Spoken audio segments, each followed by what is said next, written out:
Earlier this week, I was actually talking a little bit, not in context of this chapter, but a little bit about Mashima's style. And one of the things you can tell, and I'm sure that once somebody gets used to like a writer's specific style of characters, that you can see certain things they're gonna do, or at least you have a degree of kind of like almost like detective, like deduction skills. So I'm like, okay, I can see a little bit what you're doing. Let's see where this is going. And with Mishima, he you can definitely tell when he likes a character more than another. He always gives them just that very clear extra treatment. Lyra already has more important, I think, backstory than any of the other oceans so far. Because, like, Milani was cool. Nase didn't really seem to have any. The only thing we know about Callum, assuming that his entry information is going to be the same in the canon story, is that he is an ex-mercenary and from, like, a prestigious family. Whereas, like, Lyra having a direct piece to the Emperor is really important, at least potentially, rather. And in the initial design that the person on Twitter created for Lyra's character, she was using dice. Now that got switched for cards because Nero, his whole Emperor dice thing, so those things wouldn't clash. But I feel like the design, the interesting design she's got with the dual eye color, and then obviously Mishima end up taking that and spinning that into part of her character and events of the story, shows, at least to me, that this is one of those ones where he very much has like a little extra bit of preference on this character over the others. Plus, I mean, on top of that, I mean, look, she's built. But regardless of all those things, I like her character, and I like the design. I liked her like input, like the design that was put in for the contest. But I'm not against her getting her power switch, because obviously she couldn't have anything that might mess with stuff in the story. I actually would have been really interested if, like, Mishima decided to keep that, how he could work it in. Like, maybe Lyra got a dice-based ether gear because of her flashback with Nero instead. Who knows? The cards one is still really cool, and I like seeing her utilize it in this chapter and see exactly how she was going to just have her bout with Rebecca. And another funny thing is, like, a lot of people anticipated that Rebecca was going to be the person that she was going to go up against, and I figured it was going to be a lot more, like, kind of nice than this, like, in terms of, like, her level of a clear, like, sadistic layer on top of who she already was. Like, she seemed really chill, but I'm guessing that her menacing side is around this clear love of, like, gambling and like, playing the odds. But one of the other bits in the chapter, which was way more talked about than anything else that was going on, was the interaction between Creed and Homura. Now, we have no idea whatsoever if Creed and Homura is going to be the ship. Like, we don't know if Creed is going to be the character for Homura in the end. I mean, you can look at, like, Leon deciding that he was in love with Julia during the Grand Magic Games. That was, like, something that that kind of just fell on him. Well, I mean, it was shortly prior to the Grand Magic Games, but obviously very much executed throughout the Grand Magic Games. And that wasn't gonna happen. I mean, unless some crazy, like, occurrence happened that keep Gray and Julia from being a thing. There was no way that Leon really stood a chance. And right now, there's no logical way that Creed and Homura could actually go anywhere, at least in the current state of things. I will say, like, because Homura, at least from all the different interactions and posts I've seen about people talking about, like, the Eden Zero girls, the one that seems the most highly praised is Homura. And, like, so, like, the Homura stands were upset that the character that was sitting on her in this chapter and, like, kind of, like, almost getting kind of grouped up with her as they're trying to figure out how to stop the All-Link is Creed. Now, Creed, I don't have a problem with Creed. There's, like, nothing really to hate about him. I mean, he just kind of looks, like, a little bit nerdy. He's got the glasses. He doesn't seem like a very, like, he doesn't have, like, a badass vibe to him. He doesn't even seem like much of a fighter.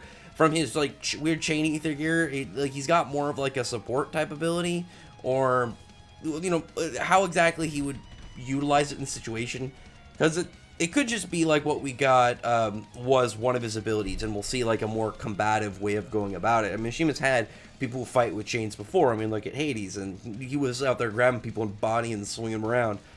So I will say, like, if Mashima did decide to have Creed and Homura be a thing, he definitely needs to have he definitely needs to have one, Creed be badass enough for Homura. Like, Homura having, like, set up with Creed as he is now would just be really weird, because he doesn't have anything really exciting about him. And granted, like, we've only really seen him in a couple pieces. We haven't even really gotten to his actual character.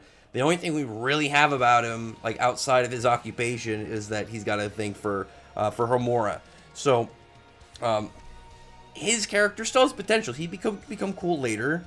He could become a badass later. We don't know. We have no idea where his character is going to go. But I will say, if that is the plot line that Mashima wants to do with him, then he's got to do. He's not just got to do something, I think, to make his character cool. He's got to do something to appease the Homura stands, so they know that that she's going down like a pathway that would be worthy of of the character that they so much love.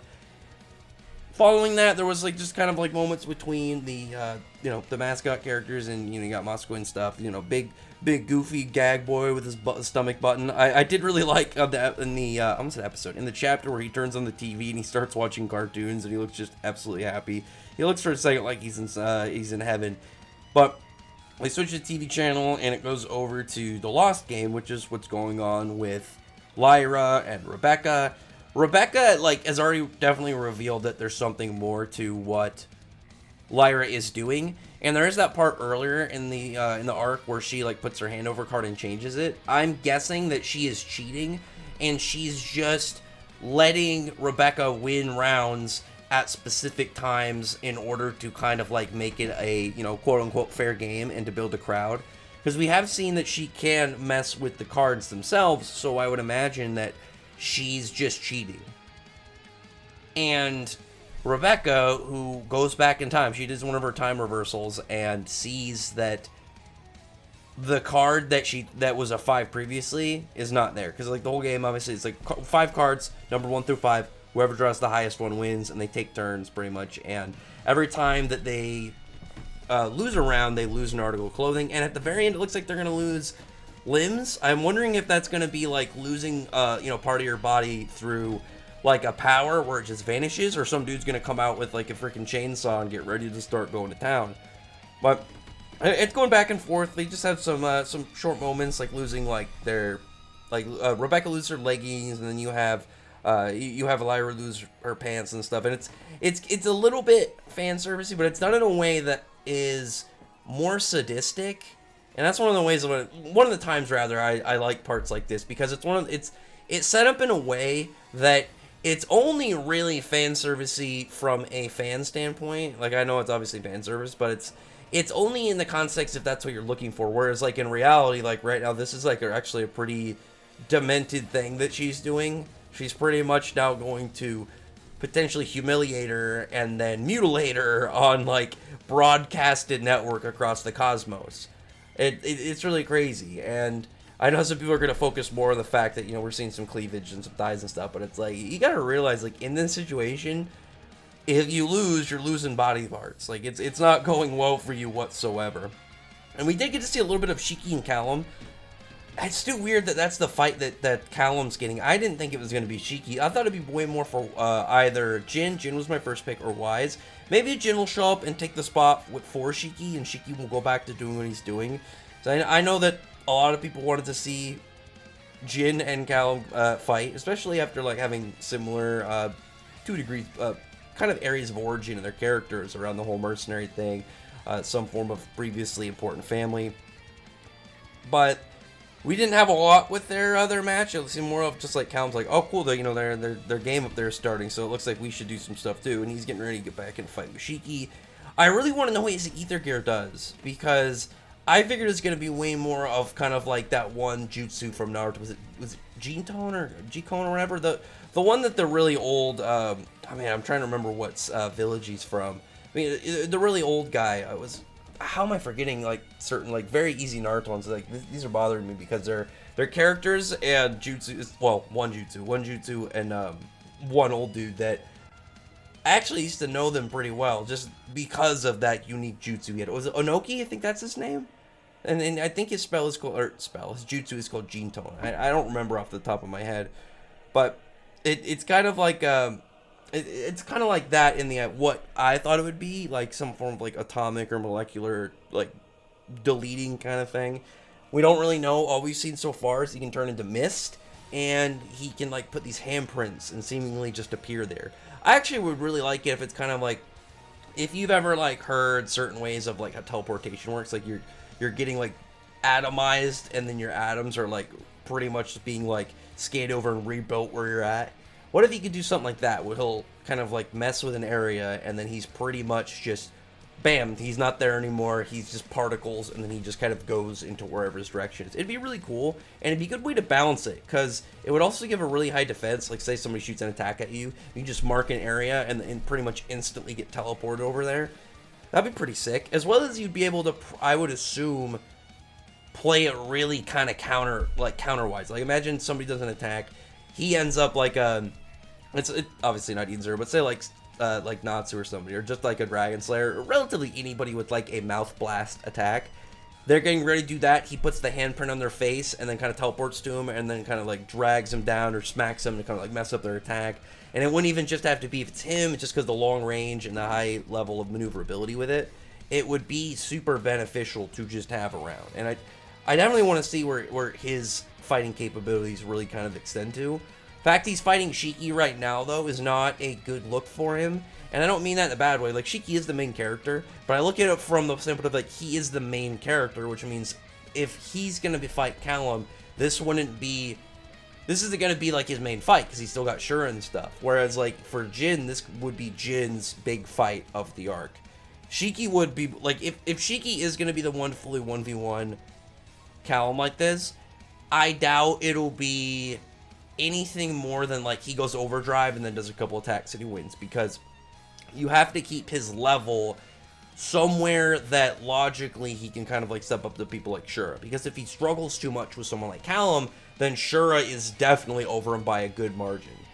We at least know that Shura should be above any of the oceans, just based off of some of like the general displays he's done. Obviously destroying Saika right away. Like, even though Saika isn't, like, he didn't really fight back and it seemed to surprise him. If he was like, if Shura wasn't nearly as powerful as I'm at least estimating he is in comparison to the oceans, then I would imagine Saika would just kind of work around it or tank it or dodge it or something. It didn't look like it was a problem whatsoever for Shura to take down somebody of that caliber. As well as, I would figure, controlling the oceans, he has to be somewhat powerful, and we saw him fight with Shiki and stuff, so my guess is that, you know, because the moment any of the characters have gone overdrive, they've bodied their opponents. Like, look at Homura, look at Wise. Both of them completely just ran through opponents the second they went into overdrive. So someone like Shura, who I feel like has to have overdrive, just based off of where Shiki's at, it'd be really weird if Shura didn't have it. It would have to have a really good explanation of why he wouldn't have like achieved this level of status at some point. But the last thing in the chapter is like near the end, after Rebecca ends up turning back time to pretty much like try and get these last two round wins and kind of work towards winning the game.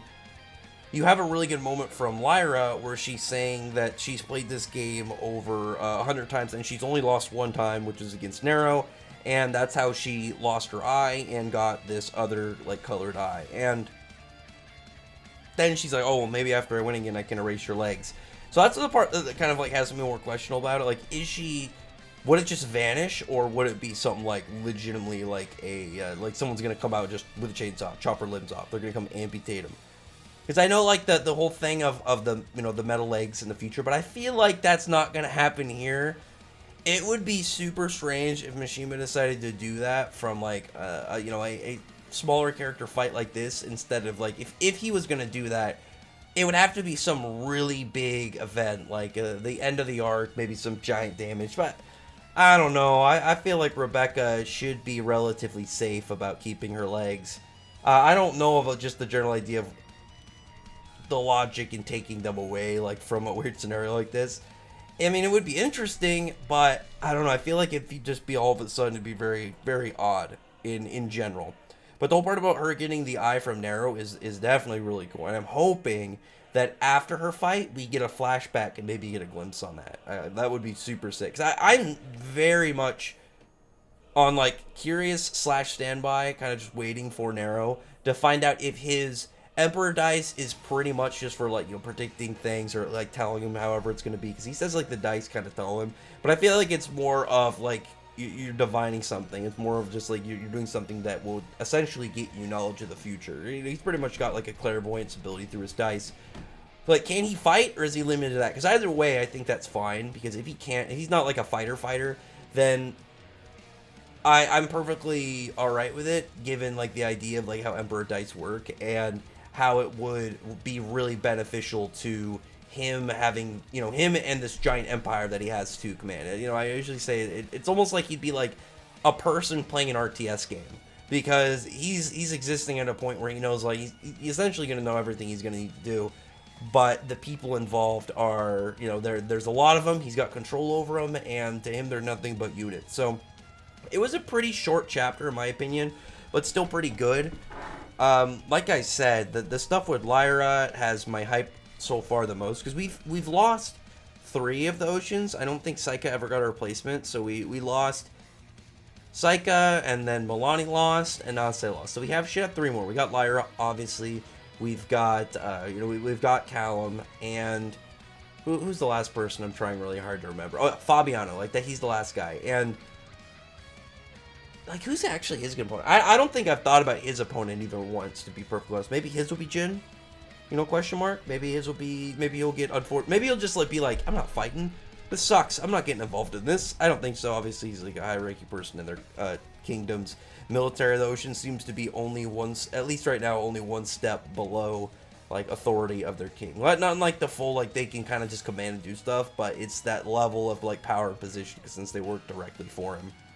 Now, I would like to hear other people's comments on this, just because like I said, the Lyra stuff was super hype, and I can't wait to see how this game's going to turn out. I feel like Rebecca's either going to have to cheat or expose Lyra from cheating, because I do not think Lyra's playing fair whatsoever. We have already seen her change a card with her ether gear, and we know that, like, we know from Nase that, like, they can mess with people's ethers inside their body. Maybe she's actually just, like, messing with the ether inside of Rebecca to make her see things that aren't there. Like, maybe she'd actually draw the right card, but she's messing with the ether so she thinks it's the wrong one. Or something around those lines. Like, she's just doing something to hinder her ability to kind of, like, pick exactly what she wants. Obviously, the thing about her reversing time and not being the right card is obviously a really weird one. But a couple chapters from now, I feel like it'll make a lot of sense. But anyway, other than that, though, comment below. Thumbs up the video, friend the like button, subscribe button, check out my other videos. But in that, appreciate everyone's already subscribed. Thank you all for listening. Bye.